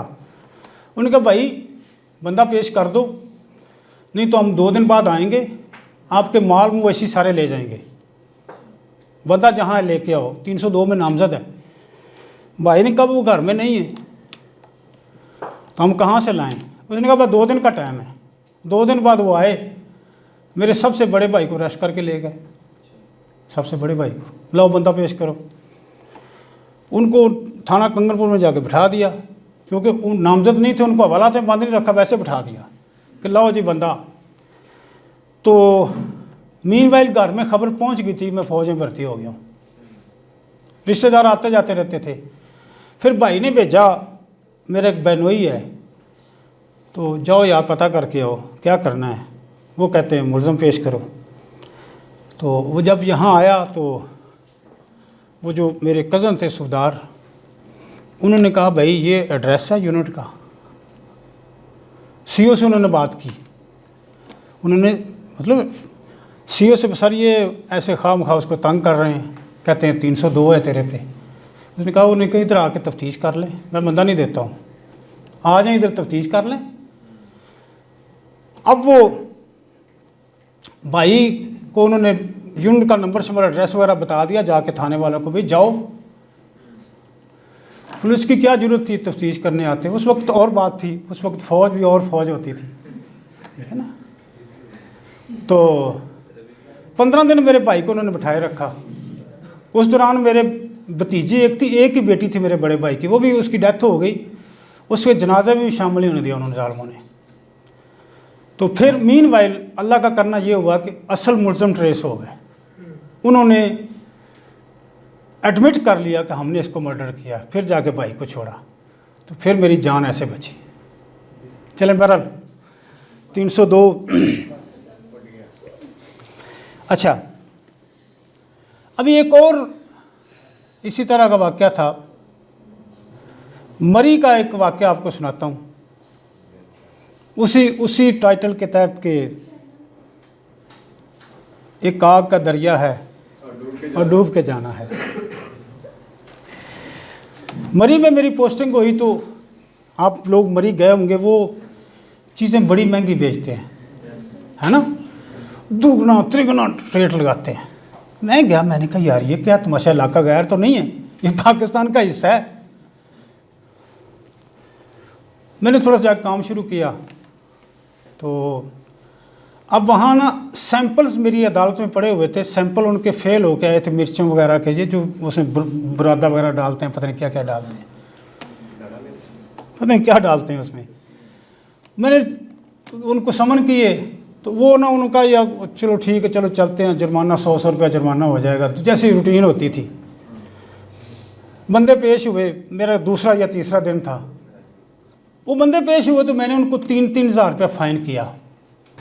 तो उन्होंने यकम रमज़ान को पूरा मरी बंद कर दिया, हड़ताल हो गई। अब सारे इकट्ठे होके, वो ऐसे लोग हैं उनका बहुत इत्तेफाक है। एक दफ़ा उन्होंने एसी ऑफिस जला दिया था, इसी हंगामे में एसी ऑफिस को आग लगा दी थी। तो वो इकट्ठे होकर मेरे पास SHO आया, कहता सर जी वो इकट्ठे हो रहे हैं, तो शायद इधर आपकी अदालत की तरफ है। मेरी अदालत GPO चौक से थोड़ी सी नीचे होती थी, आप में से कोई गया होगा। GPO चौक से नीचे उतरे ना तो AC का ऑफिस है, साथ मेरी अदालत थी, साथ आगे TMA का दफ्तर था। तो आगे TMA उधर बैठता था, नाज़म तहसील नाज़म वहाँ बैठता था। मैंने मेरा कहा, मैंने कहा कुछ नहीं। कहता साहब जी मैं इधर खड़ा हूँ, ऐसे करेंगे तो मैं नहीं लंब काट देंगे ना दी, SHO कहता मैंने। बहरहाल मैंने सेशन जज को फ़ोन किया, मैंने कहा सर ये मरी वाले जो है ना, मुझे नहीं पता था ये एक दिन पहले वहाँ से होके आए हैं, तो ये इन्होंने मरी पूरा बंद किया हुआ है और ये आ रहे हैं मेरी अदालत की तरफ। तो सेशन जज साहब पंजाबी च कहते हैं चौधरी तू तो पूछल कंठ ते रख के नौकरी करने वाला बंदा सा, आम बंदे को समझ नहीं आएगी इसकी। ठीक है, ठीक है, जो पंजाबी समझता है उसको समझ आएगी। यानी तू तो बहुत दिलेरी से काम करने वाला बंदा था, घबरा क्यों गया? मैं सर मैं घबरा नहीं रहा हूँ, मैं सिर्फ आपके नॉलेज में बात दे रहा हूँ। उन्होंने कहा जी मेरे पास कल आए थे, मैंने ये बात की थी, कोई इशू नहीं, आप अपना काम करें, I am satisfied with you, when your boss is satisfied you have no problem. मतलब वो सीधे मेरे पास नहीं है, सीधे नाज़म के पास गए। नाज़म ने एक नया काम डाला, उनकी कंडीशन ये थी कि चौधरी गफूर का यहाँ से तबादला किया जाए। पहली शर्त ये थी मरी वालों की। उन्होंने कहा ये is not in my power, मेरे बस में तो नहीं है।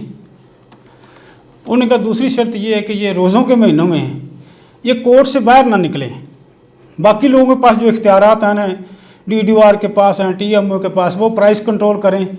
इनकी अदालत में जो केस आता है उसको ट्राई करें, ये बाहर ना निकलें।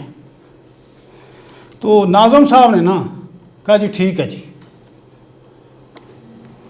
उन्होंने अपने इख्तियार इस्तेमाल किए, कहा ठीक है जी हड़ताल खुल गई शाम को। तो वहाँ से उठ के ना साहबी मेरे पास 3-4 आए, कहते सर जी वो नाज़म साहब ने आपको इत्मीनान में लिया है। मैंने कहा, कहते ये फ़ैसला हुआ है।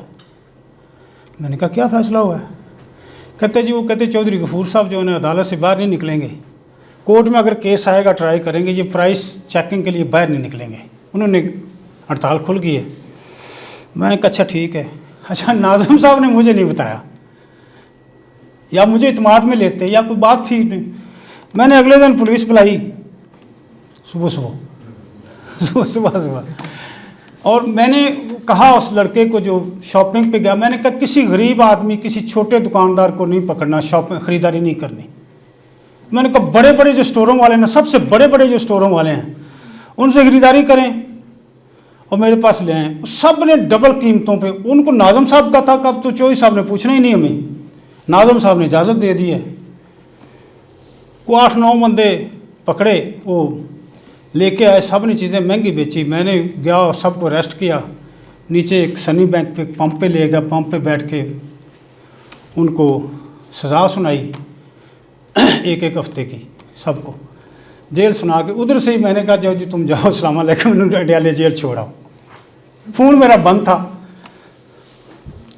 अब नाज़म साहब को चला पता, नाज़म साहब फ़ोन पे फ़ोन। मैं तो घर चला गया, घर जाके थोड़ा रेस्ट किया घंटा, उसके बाद गया तो नाज़म साहब को पता चला ना,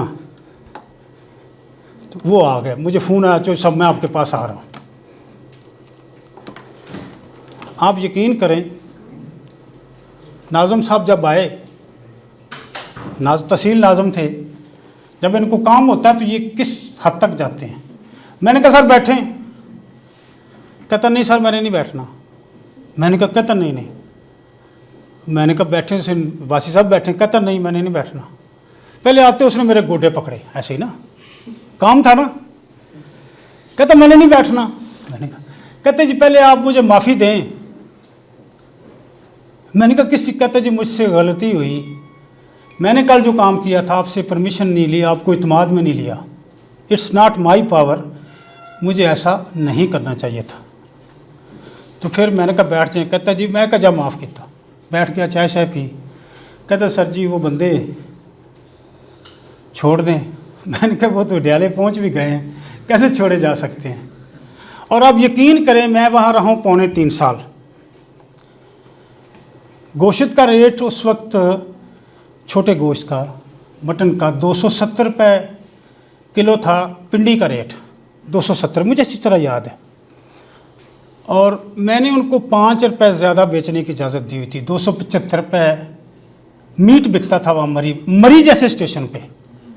और उस वक्त नेस्ले की जो 1.5 लीटर की पानी की बोतल है, चिल्ड बोतल 22 रुपये की बिकती थी लाहौर में, और मेरे दौर में वहाँ भी 22 की बिकती थी।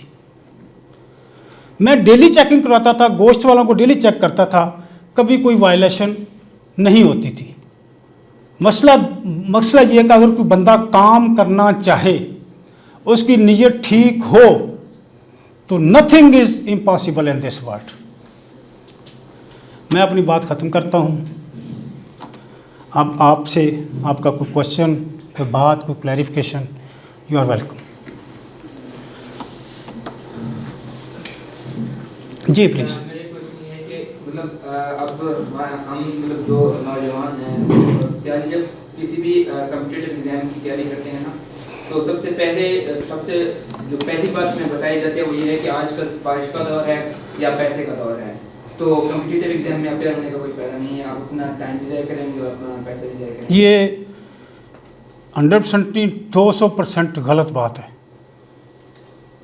अब भी जो मुकाबले के इम्तहान होते हैं, CSS और PMS, इसमें 98%, चलो 2% का क्वेश्चन दे देते हैं, 98% मेरिट होता है।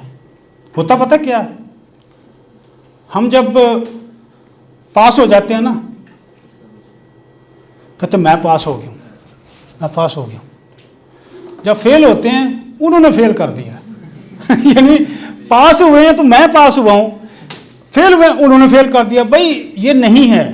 असल इशू ये है कि वो वाला टेक्निकल सा एग्ज़ाम है, जैसे मैंने बताया कि आपको इंडिविजुअल पेपर भी पास करना होता है और एग्रीगेट भी आपने लेना होता है। उसके बाद साइकोलॉजिकल टेस्ट की बात आती है, इंटरव्यू की बात आती है, वो बात की बात है। होता ये है कि हम अपने आप को बड़े तुरमखां समझते हैं कि मेरा सब्जेक्ट बड़ा अच्छा है, लेकिन भाई वहाँ आपने मुकाबला करना लोगों से। हर बंदा तुरमखां है वहाँ जो बैठने वाला है। 2-2 साल 3-3 साल बैठ के लोग तैयारी करते हैं, ठीक है। मैंने 16-16 18-18 घंटे भी देखा लोगों को बैठ के पढ़ते हुए। और मैं अब भी आपको इस बात की तसल्ली देता हूं, वो जो शुरू में 3 चीज़ें मैंने बताई थी उस पे अमल करें, मेहनत करनी शुरू कर दें, और अल्लाह पाक की ज़ात किसी शख्स की मेहनत को रायगा नहीं जाने देती। उसको किसी ना किसी सूरत में उसका सिला दुनिया में भी मिलता है और आखिरत में मिलेगा, बशर्ते कि आपकी नीयत ठीक हो, आप कमिटेड हो अपने काम से, ठीक है जी। और क्वेश्चन कोई?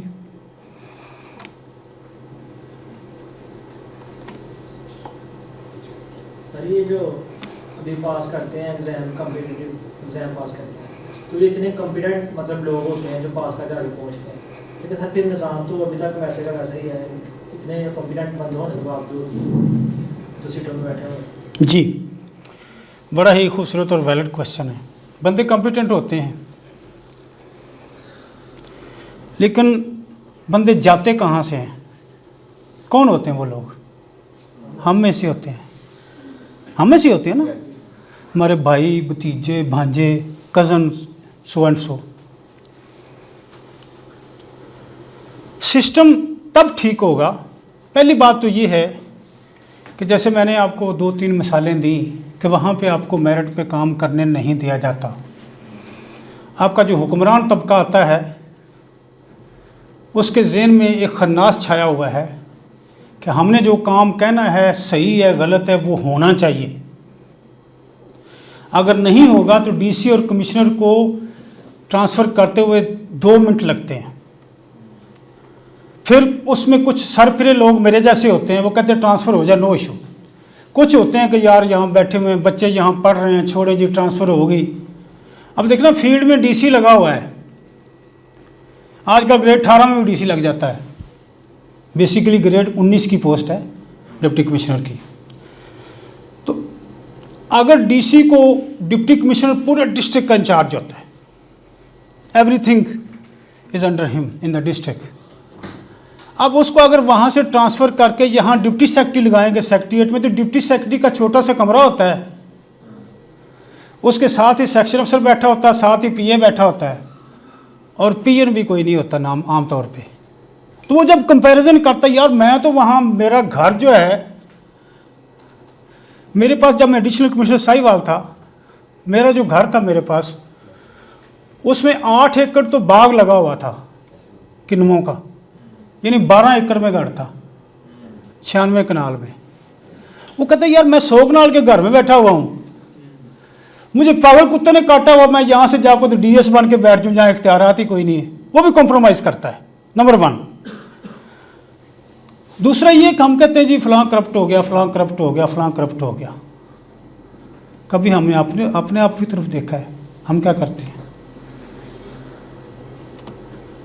बच्चे को माँ बाप स्कूल भेजते हैं पढ़ने के लिए, अगर वो नहीं पढ़ता है तो ये क्या करप्शन नहीं है? आप कहीं जॉब करते हैं, 8 बजे का टाइम है, 8 से 3 बजे तक, आप 9 बजे जाते हैं, is it not corruption? This is also sort of corruption. आप ये जो बेटियां बैठी हुई हैं, आप घर में जो काम वालियां रखती हैं, आप उसको कहें ठीक है बीबी आज मेरी तबीयत ख़राब है, आप काम करके चली जाएं। जब चली जाएगी फिर देखें कैसा काम करके गई है। This is also corruption. पैसे ले रही है वो। आप किसी रेडी वाले के पास जाएं, वो कहेगा अच्छा जी क्या रेट है जी, किलो का ये रेट डाल दें जी किलो। वो जो डाल के देगा मुँह उधर कर लें, जो गंदे किलो वो आपको डाल के दे देगा, रेट आपसे पूरा लेगा। Is it not corruption? Corruption शरायत कर चुकी आपकी सोसाइटी में, उसमें मेरा भी रोल है, आपका भी रोल है, सोसाइटी का रोल भी है, इदारों का रोल भी है। इदारों ने अपना काम छोड़ दिया, एजुकेशन जो सिस्टम आपका कोलैप्स हो गया हुआ है, कमर्शियल हो गया हुआ है। पैसे कमाने के लिए वो क्लासेस लगाते हैं, ऐसे ऐसे सिस्टम। मैं चूँकि खुद एक इदारा चला रहा हूँ, टीचर मेरे पास आते कहते सर हमें मालिक ये कहते हैं आपने बच्चे को कुछ नहीं करना, ये 12,000 रुपया पे हमें दे रहा है, फीस दे रहा है, वो काम करके आया है नहीं आया, याद करके आया नहीं, उसको पूछना नहीं है। What is this? हमारे दौर में छितरौल होती थी, कान पकड़ाए जाते थे, डंडे मारे जाते थे। ये मार नहीं प्यार पता नहीं कहाँ से आ गया होगा। कौन सी ये कौम प्यार वाली कौम है? ये डंडों वाली कौम है। असल इशू ये है, हर बंदा, मेरी पोस्टिंग थी कहीं, वापस आया तो मेरी बेटी को ना आम बड़े पसंद हैं, अभी मैरिड है, उस वक्त नहीं थी, मुझे फ़ोन किया अब्बू आम लेके आने। तो पट्टा चौक आपने सुना होगा, मैं रिंग रोड से उतरा, वहाँ रेडियो मोबाइल लगे हुए थे। तो मैंने ड्राइवर को कहा गाड़ी खड़ी करो यार, 5 किलो आम लेके आओ। मेरी गाड़ी पे लाइट भी चल रही थी, वो थोड़ी सी आगे खड़ी की उस वक्त। अच्छा, तो वो जब आम लेके आया ना, पता नहीं मेरी छठी इसने कहा, मैंने कहा यार आम वेखी केड़े लेके आए हैं? कहता नहीं सर मैं खुद पा के लेके आया। अब उसने देखे तो सारे गले आम थे। मैंने कहा क्या लेके? तो सर जी मैं अपने हाथ नाल पाए ने। ये मैं आपको जेन्युइन वाक़या सुना रहा हूँ। वो गया, वापस गया, उसने 5 किलो उठाया तो वो शापर वहाँ पड़ा, तो उसने नीचे से उठा के शापर दे दिया था उसको। क्या बात करते हैं जी। और किसी का question? Okay, thank you very much, wish you all the best.